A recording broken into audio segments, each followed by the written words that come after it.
Welcome back. A New Hampshire man is speaking out, warning others about the dangers that come from a mosquito bite. Joe Casey survived Eastern equine encephalitis, or Triple E. At least 30% of people who get that virus die from it. Paul Burton has his story. Every step Joe Casey takes reminds him of just how far he's come. During the summer, the 55-year-old from Kensington, New Hampshire, got bit by a mosquito and became deathly ill. I fell down in my living room and kind of blacked out. And then my sons and my mother-in-law got me to the hospital. What were you diagnosed with? Triple E, and then they also tested for St. Louis and West Nile, so I got all three. He was in Exeter Hospital's ICU for 3 weeks and in a coma. For weeks, his family was not sure if he would pull through. My wife was told by the nurse, you better get your kids in here to see him right now because we're not sure. So it was pretty scary. When he got out of the ICU, he says it was like starting over again. So I wasn't capable of pretty much doing everything. I couldn't walk, talk, comb my hair, or anything like that. Couldn't get out of bed. We were incredibly scared. His wife of 24 years was by his side the whole time and now assisting him with his rehab.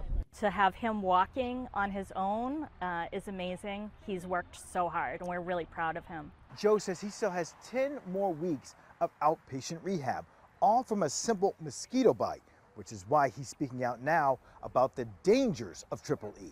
Don't underestimate the size of the villain here, whatever. You just have to be ready and be prepared. You've taken your kids to ballparks, whatever. Please douse them with DEET, douse yourself with DEET, and stay alert. Most grateful for my family, for the support, the love, for the Lord for blessing me. Obviously, there's a blessing behind this. And yeah, just getting a second chance at life. Joe says he has a long road to recovery, but he's in a better place. Paul Burton, CBS News, Kensington, New Hampshire. The number of children identified with autism spectrum disorder, or ASD, has been steadily rising in the past 20 years. The CDC says about 1 in 36 children in the U.S. has been identified with ASD. The developmental disorder can affect a child's social skills, communication, and behavior. We often think of a spectrum like this in a linear fashion, but autism is actually much more multifaceted. Clinical psychologist Cynthia Martin is the senior director of the Autism Center at the Child Mind Institute. Her tips for explaining ASD to others, and especially other children, include talking about what it is and how it differs from person to person. When loved ones come in with these preconceived notions of what they think autism is, they're likely very misaligned with the child who's in front of them. One of the best things they can do is provide non-judgmental emotional support. So that means just listen.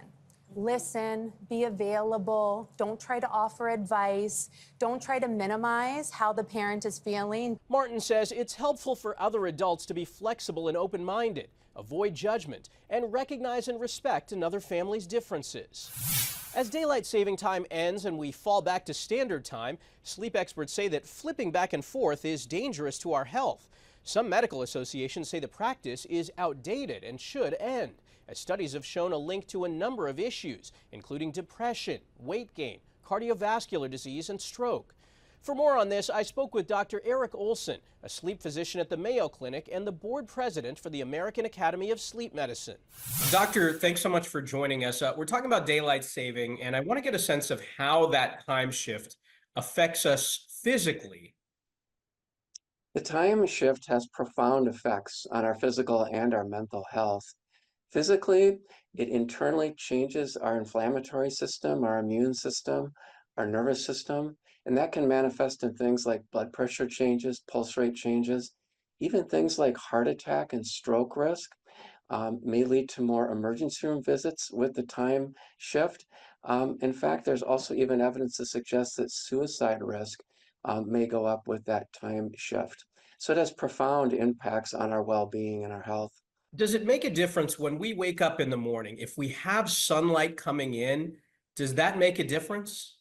Sunlight is very important in regulating our sleep-wake cycles. So the sunlight governs what's called our internal or circadian rhythm, and our sleep rhythm is cued off that circadian rhythm.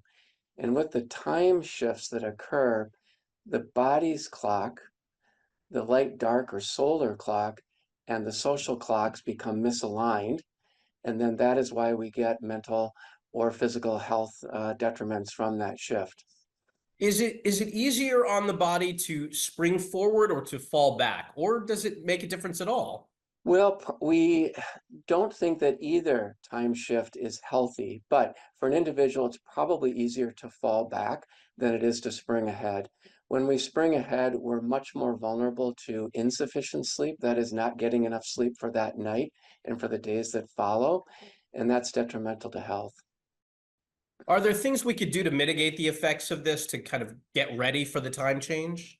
There are several things that an individual can do to get ready. One is just to be aware that that change is coming and try to prevent any implications, especially in that spring period where you have to be careful about getting short on sleep. This time of year, start to set your clocks back a little bit later in anticipation of Sunday's shift. Helps get your body ready for that shift that's coming. There's been a lot of debate among lawmakers as to whether we should even continue daylight saving time. If we do, is there a preference? What's better on the body, standard time or daylight saving time? The science is clear on this matter. Permanent standard time is the healthiest way to go. And what's the reason behind that? It has to do with a better alignment between, again, those three clocks, your internal clock, the light-dark clock or solar clock, and then the social clock. The permanent standard time option allows those clocks to align optimally, and that's necessary for optimal sleep and health. Well, doctor, thank you so much for joining us. We appreciate it. Thank you. After the break, it's normal to take a sick day to help a loved one. Now, lawmakers in one major city say that should include your pets, too. And as cancer patients focus on treatment, one service helps keep their homes in order.